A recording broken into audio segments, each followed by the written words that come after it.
So hey guys, welcome to my YouTube channel. Guys, आज के इस वीडियो में हम बात करेंगे कि बोर्ड एग्जाम में आपको कॉपी कैसे लिखना है कि पूरे के पूरे नंबर मिले। ठीक है, इसके लिए मैंने बोर्ड की कॉपी ले रखा है यहाँ पे, और बोर्ड का यहाँ पे पेपर ले रखा है, OMR सीट ले रखा है कि इसको भी कैसे भरना है। आपको सब कुछ बिल्कुल डिटेल्स में बात करेंगे।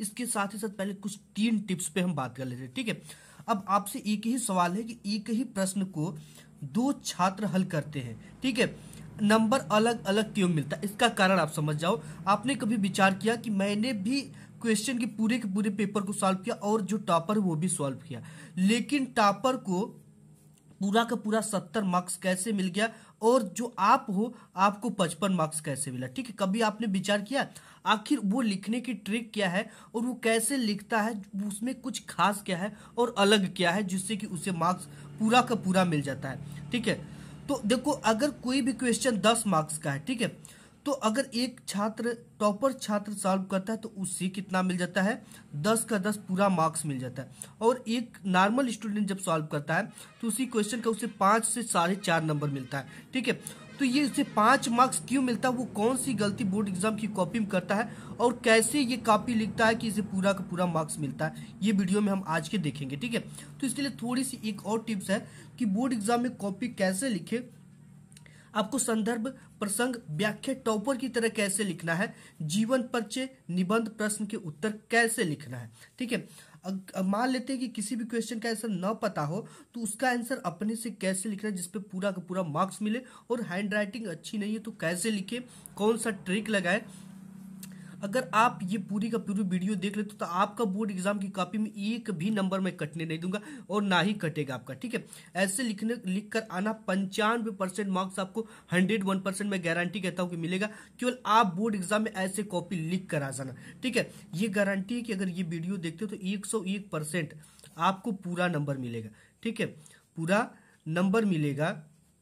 देखो, टॉपर कैसे लिखता है, तो सबसे पहले आपको बोर्ड एग्जाम में OMR सीट मिलेगी प्रश्न पत्र हल करने को, जिससे यहाँ पे आपके प्रश्न पत्र में क्या है, 20 बहुविकल्पी प्रश्न आ रहे हैं। ठीक है, तो इन 20 बहुविकल्पी प्रश्न को आपको इस तरह के, देखो यहाँ पे 20 बहुविकल्पी दिया है, तो इसके लिए आपको एक OMR सीट मिलेगा जहां पे आपको छात्रा का नाम, छात्रा का, और यहाँ पे अनुक्रमांक, विषय, दिनांक, ठीक है, और यहाँ पे स्टूडेंट का सिग्नेचर होता है।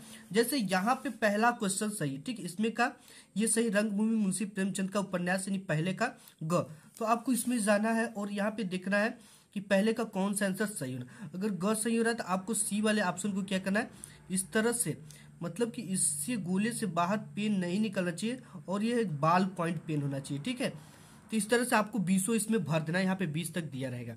इसके बाद देखो आपको क्या करना है, बोर्ड एग्जाम की कॉपी आएगी।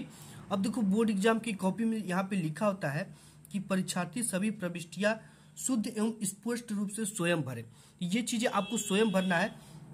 सबसे पहले आपको परीक्षार्थी का अनुक्रमांक अंकों में, जो कि 10 अंक का होता है, आपको इसको याद कर लेना है। ठीक है, इसके बाद परीक्षार्थी का अनुक्रमांक शब्दों में, तो इसको कैसे लिखना है, 1 है तो 1, 2 है तो 2, 2 है तो 2, 2, 3 है तो 3, मतलब कि इसी तरह से अंकों में आपको इसी को लिखना है। जो तो यहाँ पे जो संख्या 1 है तो 1 लिख देना, 2 है तो 2, लास्ट में 3 है तो 3, इस तरह से आपको सब अंक ये शब्दों में लिखना है। ठीक है, इसके बाद यहाँ पे आपको विषय आ जाता है। यहाँ पे विषय, प्रश्न पत्र तथा संकेतांक भरना है। अब देखो, विषय में ये हिंदी है, यहाँ पे हिंदी है तो हिंदी भर देना है। प्रश्न पत्र ये आपका केवल है तो केवल भर देना है। अब इसके बाद है प्रश्न पत्र पर अंकित संकेतांक।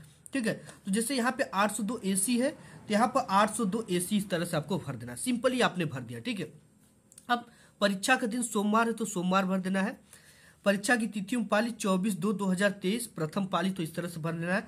और परीक्षा केंद्र का नाम, जहां पे आपका केंद्र गया उस केंद्र का नाम लिख देना है। अगर आपका होम सेंटर है, जैसे लड़कियों का होम सेंटर होता है, तो आपको अपने कॉलेज का ही नाम यहाँ पे लिखना है। और ये अपने ID कार्ड पे खुद आपको मिल जाता है कि जहां पे आपका सेंटर गया उस कॉलेज का नाम, उसी को देखकर यहाँ पे लिखना होता है। ठीक है, ये आपने कॉपी भर दिया।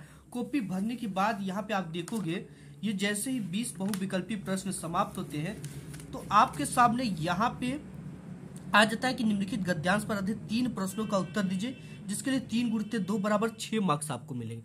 तो पूरे के पूरे मार्क्स समझ लेना और बोर्ड एग्जाम में इसके लिए कॉपी कैसे लिखना है। ठीक है, ये आप देख सकते हो मित्र वाले पार्ट से 2 देता है, कोई आप करना होता है। तो यहाँ पे आपको बोर्ड एग्जाम की कॉपी मैं आपको यहाँ पे लेकर आता हूँ। तो सबसे पहले अगर आप खंड क करें तो क डाल दो, ख करें तो ख ऊपर आपको डाल देना है, ठीक है। और बोर्ड एग्जाम की कॉपी में आपको क्या कर लेना है, एक स्केल लेकर जाना जो कि 30 सेंटीमीटर का हो। उससे आपको क्या करना है, एक स्केल से ज्यादा की दूरी लेकर इस तरह से आपको क्या करना है, पाई खींच देना है, ठीक है। इस तरह से आपको क्या कर देना है, पाई को खींच देना है। अब इसके बाद आपको क्या करना है, प्रश्नोत्तर संख्या 1 का क, ठीक है। हमने किसका कर रहा हूं, 1 कर रहे हैं, 1 का क करना है, यहाँ पे डाल देना 1 का क, ठीक है। अब इसके बाद कुसंग का जो है डैश डैश उठाती जाएगी, जैसे ये गद्यांश दिया, ठीक है। कोई भी गद्यांश आपके बोर्ड एग्जाम में दे, जैसे यहाँ यह 1, ठीक है। इतना डालने के बाद डैश डैश करने के बाद आपको कहाँ तक लिखना है, आवश्यक हो गया है। ये चीजें लिखने से एग्जामिनर को पता चलता है कि आपने कौन से गद्यांश को सॉल्व किया है। अगर आप इस मित्र वाले इस गद्यांश को सॉल्व कर रहे हो तो आपको ये होना चाहिए, मित्र केवल डैश डैश डैश डैश, इसके बाद और मित्रता रही है, इतना लिख देना ब्लैक पेन से, ठीक है। जैसे यहाँ पे हमने लिखा प्रश्नोत्तर संख्या 1 का क डाल दिया, इसके बाद नीचे 2 पाई खींच देना है और एक लाइन छोड़कर, एक लाइन हमेशा छोड़ना है। इसके बाद जो भी कर रहे हो, ठीक है, क कर रहे हो तो क यहाँ पे डाल देना है, ख कर रहे हो तो ख डाल देना है, ठीक है। अब गद्य हेडिंग डालना है, इस तरह से एक ये कर लेना है। इसके बाद कुसुम का जो है डैश उठाती जाएगी। संदर्भ हेडिंग डालना है इस तरह से। इसके बाद संदर्भ में देखो क्या लिखना होता है, संदर्भ में लिखना होता है कि ये किस शीर्षक से लिया गया और इसके रचयिता कौन है। तो यहाँ पे ये गद्यांश है, प्रस्तुत गद्यांश हमारी पाठ्य पुस्तक हिंदी गद्य खंड में संकलित मित्रता नामक पाठ से लिया गया है। इसके लेखक आचार्य रामचंद्र शुक्ल। अब देखो इसमें क्या अलग किया गया है, ठीक है। प्रस्तुत गद्यांश हमारी पाठ्य पुस्तक हिंदी को आपको किस में लिखना है, इन्वर्टेड कॉमा में लिखना है। गद्य खंड में संकलित मित्रता को क्या करना, ब्लैक पेन से लिखना। हर समय मित्रता को किस पेन से लिखना है, ब्लैक पेन से, नामक पाठ्य पुस्तक से लिया गया है। इसके लेखक आचार्य रामचंद्र शुक्ल है। अब देखो जो लेखक है उनको किस पेन से लिखना है, आपको ब्लैक पेन से इस तरह से लिखना है। अब इसके बाद आपको क्या डालना है, देखो ये होता है पहला क्वेश्चन की उपयुक्त गद्यांश का संदर्भ लिखिए, तो हमने इसका संदर्भ लिख लिया। अब देता है कि गद्यांश की रेखांकित अंश की व्याख्या कीजिए।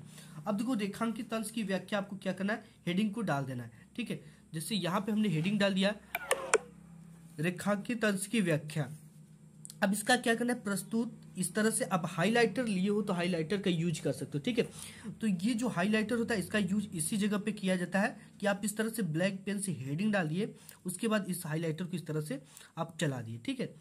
तो आपको बोर्ड एग्जाम में केवल 2 ही पेन का यूज करना है, एक ब्लू और एक ब्लैक, और एक हाईलाइटर और स्केच का ब्लैक स्केच का यूज करना है। प्रस्तुत पंक्ति में लेखक बुरी संगति को भयानक रूप बताते हुए अच्छे गुणों का विनाश करने के साथ बुद्धि को भी नष्ट कर देती है, किंतु अगर अच्छी संगति मिल जाए तो बुरी संगति में पड़ा व्यक्ति गर्व से निकलकर, बुरी आदतों से निकलकर प्रगति के पथ पर चलने लगता है, ठीक है। इस तरह से आपने क्या कर दिया, ये उपयुक्त गद्यांश का अंश की व्याख्या कर दिया, ठीक है। गद्यांश के रेखांकित अंश की व्याख्या। अब देखो किसकी व्याख्या करना होता है, ये जो जिसके नीचे रेखा खींचा गया ना, इसी की आपको व्याख्या करना होता है। जहां तक खींचा गया, जहां से शुरू किया गया और जहां से अंत किया गया, इसी को आपको अपने शब्दों में लिखना होता है। तो यहां से आपने शब्दों में लिख लिया, ठीक है। इसी प्रकार आपके बोर्ड एग्जाम में आता है निम्नलिखित पद्यांश पर आधारित 3 प्रश्नों का उत्तर दीजिए। इसके लिए भी आपको 6 नंबर मिलता है, ठीक है। तो यहाँ पे देखो इसको क्या करना है, इसके लिए भी आपको 6 नंबर कब मिलेगा, आपको सेम प्रोसेस उसी तरह करना। प्रश्नोत्तर संख्या ऊपर से एक लाइन छोड़कर, नीचे से एक लाइन छोड़कर यहाँ पे पद हेडिंग डालना है और जहां से जहां तक कि आपको व्याख्या करना है, ठीक है। जो देखो जैसे उपयुक्त गद्यांश का संदर्भ लिखिए और आपको रेखांकित अंश की व्याख्या करें। रेखांकित अंश कहाँ से है, सखी, और यहाँ से अंत में लिखना होता है, ठीक है। राग की डोरी, आपको भले ही रेखांकित अंश की व्याख्या करना, लेकिन आपको जो ये ऊपर का डालना पड़ेगा, यहाँ से चरण कमल, जैसे यहाँ पे तिही पाई अंत तक। इसके बाद इसका पद्यांश जो आता है उसका आपको कैसे आंसर लिखना है। तो प्रस्तुत पद्यांश हमारी पाठ्य पुस्तक हिंदी को क्या करना है, पद्यांश को ब्लैक पेन से, हिंदी को ब्लैक पेन से, काव्य खंड के पद नामक पाठ से लिया गया है। इस पाठ के रचयिता सूरदास जी है, ठीक है। तो इस तरह से आपको लिखना है और इसके प्रसंग जो होते हैं वो अपने शब्दों में लिखा जाता है। ऊपर से 1 से 2 लाइन छोड़कर आपको प्रसंग लिखना है। प्रसंग मतलब कि इस जो ये होता है आपका पद्यांश, इसमें कवि क्या कहना चाहता है उसके बारे में थोड़ा सा शार्ट लिखना पड़ता है। जैसे यहाँ कवि सूरदास ईश्वरीय सत्ता को ईश्वरीय शक्ति का शक्तिमान मानते हुए उनके कमलों चरणों की वंदना करते। ये हो गया। अब इसकी व्याख्या हेडिंग डालना, इसके बाद आपको व्याख्या हेडिंग डालना और व्याख्या देखो सेम इसी तरह से लिखना, मैं उस भगवान को कमलों चरणों की वंदना करता हूँ। ये व्याख्या आप इस तरह से लिखना है, ठीक है, हेडिंग डालकर। और काव्य सौंदर्य आपको इस तरह से लिख देना है, काव्य सौंदर्य का देखो आपको नंबर मिलता है, भाषा, साहित्यिक ब्रज, रस कौन सा है, भक्ति, अलंकार कौन सा है, रूपक। ठीक है, इसके बाद यहाँ पे एक आंसर होता है जो कि इसी में से आपको देना होता है।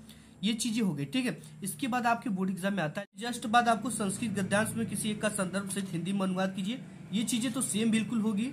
ठीक है, यहाँ पे ये भी सब सेम है, ये भी सेम है।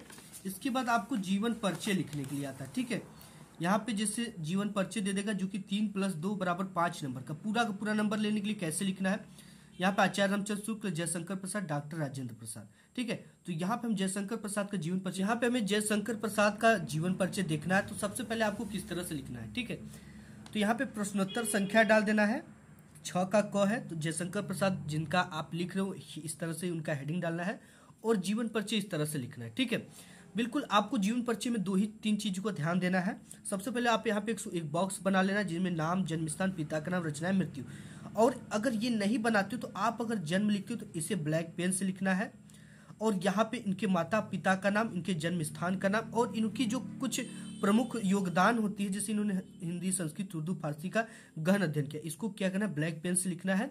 और इसके बाद इनकी जो मृत्यु होती है उसे ब्लैक पेन से लिखना। और कृतियां जो इनकी कुछ रचनाएं होती है जैसे तितली, कामयानी, चंद्रगुप्त, लहर, झरना इत्यादि, इनकी कुछ नाटक लिख सकते हो, इनकी कुछ प्रमुख कहानियां लिख सकते हो, ऐसे आपको लिखना है। ठीक है, तो इस तरह से अगर आप जीवन परिचय लिखते हो तो आपको पूरा का पूरा नंबर बोर्ड एग्जाम में मिलेगा। तो गाइस आज के इस वीडियो में बस इतना ही, मिलूंगा नेक्स्ट वीडियो में, तब तक के लिए धन्यवाद।